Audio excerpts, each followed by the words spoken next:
వాయుగుండం పూరి దగ్గర తీరం దాటింది. తీరం దాటిన తర్వాత కూడా తీవ్ర వాయుగుండంగానే కొనసాగుతోందని వాతావరణ శాఖ అధికారులు తెలిపారు.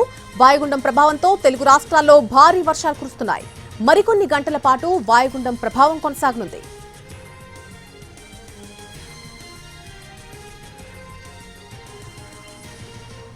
ప్రస్తుతానికి వాయుగుండం పూరి దగ్గర తీరం దాటినట్టుగా చెబుతున్నారు. తీరం దాటిన తర్వాత కూడా తీవ్ర వాయుగుండంగానే కొనసాగబోతోందని వాతావరణ శాఖ అధికారులు తెలియజేయడం జరిగింది. వాయుగుండం ప్రభావంతో తెలుగు రాష్ట్రాల్లో ప్రస్తుతానికి వర్షాలు కురుస్తున్నాయి. మరికొన్ని గంటల పాటు వాయుగుండం ప్రభావం కొనసాగే అవకాశం కనిపిస్తోంది.